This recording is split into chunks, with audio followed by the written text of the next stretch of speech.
بسم اللہ الرحمن الرحیم۔ السلام علیکم ورحمۃ اللہ وبرکاتہ۔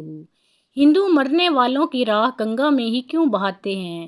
ہندو دھرم میں کن لوگوں کو دفنایا جاتا ہے؟ ہندو ازم میں مرنے کے بعد آخری رسومات کے متعلق عقائد۔ ہندو مذہب کے عقیدے میں مکتا، مکشا یا مکتی یعنی آخری نجات کا تصور ہے، جس کے تحت اگر انسان مرنے کے بعد اس کا جسم جن عناصر سے بنا ہے وہ اگر اپنی اصلی حالت کو نہ لوٹیں تو وہ مکتی یعنی ابدی سکون نہیں پا سکتا اور اس کی روح دنیا میں ہی بھٹکتی رہتی ہے۔ ہندو مذہب کے عقیدے کے تحت انسانی جسم 5 چیزوں سے بنا ہے: مٹی، پانی، آگ، ہوا اور آکاش یعنی آسمان۔ اور ہندوؤں کے مطابق انسانی جسم کو ان 5 چیزوں سے بنا کر دنیا میں بھیجا گیا ہے، مگر جب انسان کی موت واقع ہوتی ہے تب ان چیزوں کو اپنی اصلیت کی طرف لوٹنا پڑتا ہے۔ اسی لیے ہندو عقیدے میں مردے کو جلایا جاتا ہے، کیونکہ مرنے کے بعد انسان کی روح آکاش یعنی آسمان کی طرف لوٹ جاتی ہے، جبکہ مردے کو جلانے سے اس کے جسم کے باقی 4 عناصر میں سے آگ جلنے کے باعث آگ سے، دھواں ہوا سے اور راکھ کا کچھ حصہ مٹی سے مل جاتا ہے اور بعد میں جلی ہوئی ہڈیوں کو پانی میں بہا دیا جاتا ہے۔ اس طرح وہ پانی سے بھی مل جاتا ہے۔ اور ہندوؤں کے عقائد کے مطابق جب بھی کسی انسان کے مرنے کے بعد جلایا جاتا ہے تو بچی ہوئی ہڈیوں کا وزن اتنا ہوتا ہے جتنا جنم کے وقت اس کے جسم کا وزن ہوتا ہے۔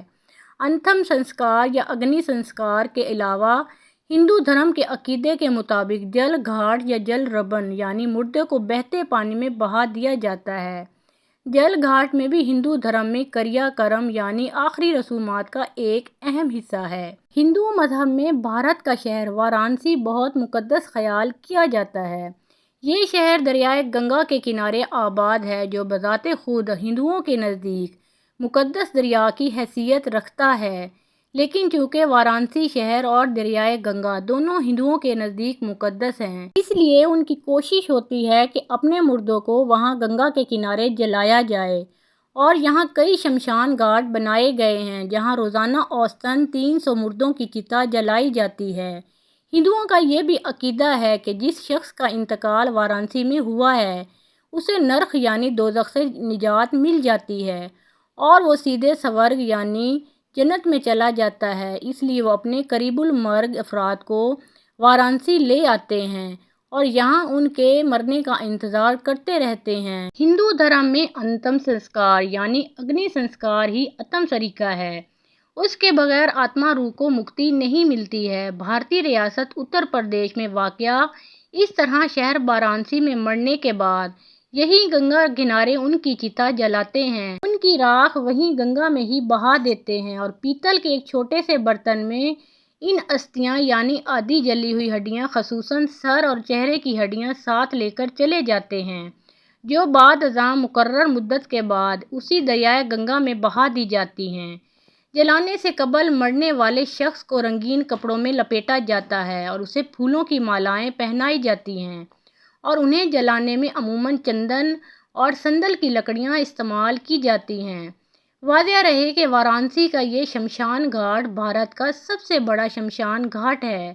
اگرچہ ہندو مذہب میں مردوں کو دفنانے کا کوئی بھی تصور موجود نہیں، مگر آپ یہ جان کر حیران ہوں گے کہ بعض افراد کو ہندو بھی جلانے کی بجائے دفناتے ہیں، مگر اس کی کچھ شرائط ہیں۔ 2 سال کی عمر سے پہلے انتقال کر جانے والے بچوں اور وہ افراد جنہیں یہ مقدس جانتے ہیں یعنی پنڈت وغیرہ ہندو جلاتے نہیں بلکہ زمین میں دفناتے ہیں۔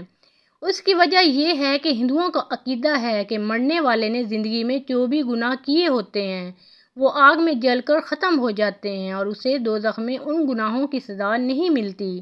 اب چونکہ 2 سال سے پہلے مر جانے والے بچے اور مذہبی شخصیات ہندوؤں کے نزدیک گناہوں سے پاک ہوتی ہیں، اس لیے یہ انہیں جلانے کی ضرورت محسوس نہیں کرتے بلکہ ان کی سمادھی بنا دی جاتی ہے۔ سمادھی بنانے کے لیے مردے کو آلتی پالتی مار کر بٹھا دیا جاتا ہے اور اسی حالت میں دفنا دیا جاتا ہے، اور سمادھی لینے والے کی قبر عام قبروں جیسی لمبی بنانے کی بجائے چوکور بنائی جاتی ہے اور قبر کے اوپر ایک چھوٹا سا گنبد نما بنا دیا جاتا ہے۔ بڑے مجرموں اور خودکشی کرنے والوں کو بھی جلانے کی بجائے دفنایا جاتا ہے، کیونکہ ہندو عقیدے کے مطابق ان کے گناہ اتنے بڑے ہوتے ہیں کہ وہ آگ میں جلانے سے بھی ختم نہیں ہو سکتے۔ چتا جلاتے وقت یہ مرنے والے شخص کے پاؤں جنوب کی سمت میں رکھتے ہیں۔ اس کی وجہ یہ بیان کی جاتی ہے کہ موت کے دیوتا یاما کی سلطنت جنوب میں واقع ہے، جبکہ مرنے والے کا سر شمال کی طرف اس لیے رکھا جاتا ہے کہ دولت کے دیوتا کوبیرا کی سلطنت شمال میں واقع ہے۔ مرنے والے کو دفنانے کا مقصد اسے آگ کے دیوتا کے حوالے کرنا ہوتا ہے۔ ناظرین، آج کی سٹوری آپ کو کیسی لگی؟ کمنٹ سیکشن میں اپنی رائے کا اظہار ضرور کیجیے گا۔ ویڈیو پسند آئے تو ویڈیو کو لائک اور شیئر کیجیے گا۔ آتی ہوں ایک نئی اور انٹرسٹنگ سٹوری کے ساتھ۔ تب تک کے لیے اللہ حافظ۔